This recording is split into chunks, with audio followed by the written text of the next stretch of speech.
Tech Cocktail Conversations, candid insights from startup founders, entrepreneurs, and thought leaders from around the globe.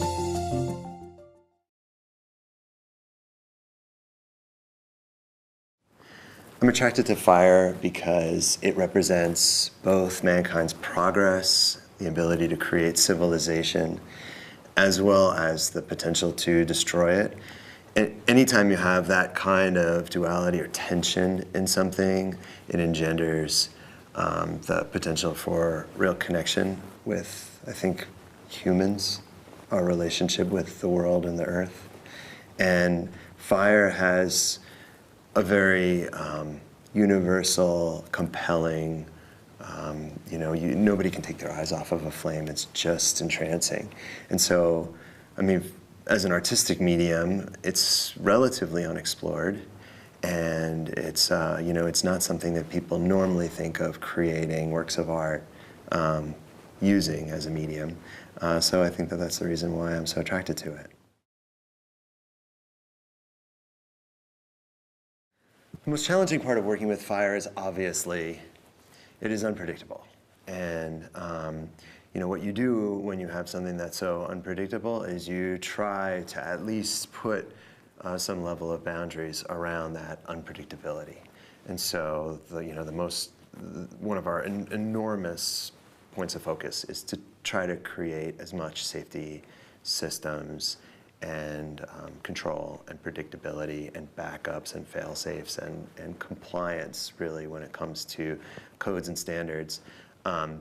It's difficult to work with as a medium because in a similar way, it's also not, it doesn't go between the lines. It doesn't stay where you put it. It has a sort of a living, breathing life of its own.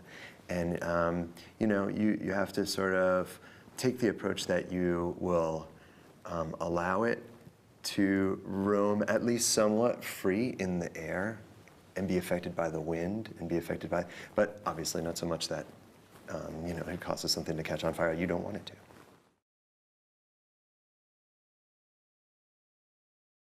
No, I am lucky enough to say that I've not ever had any bad accidents.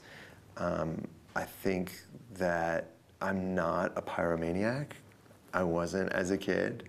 I wasn't the kid like blowing up the furniture in the house or burning down the.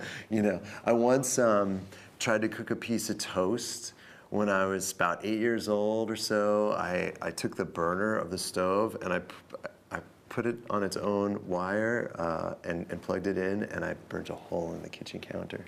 My parents were not too thrilled with that. But other than that, knock on wood, no bad accidents so far. So in terms of entrepreneurship and taking risk, and how that risk might translate into working with fire, I would say that as an entrepreneur, actually, you try to take as little risk as possible, because if you're just out there taking huge risks all the time, you're not going to get that many chances, and you're not going to be right about what you're doing as an entrepreneur, whether that comes to the product that you're introducing to a market, a specific set of features for a tech product like software, or a flame effect that you introduce for stage. And so I think there is a big relationship in the sense that as an entrepreneur and approaching business in a way that allows you to have as many chances as possible, there are risks, and you take as many steps as you can to limit them. And similarly, when it comes to fire, it's the same game, right? We know that there's risk involved in what we're doing, and that's part of life, and there's nothing to be done about that except to limit it as much as possible, and to try to have as many redundancies and contingency plans as you can. You're done.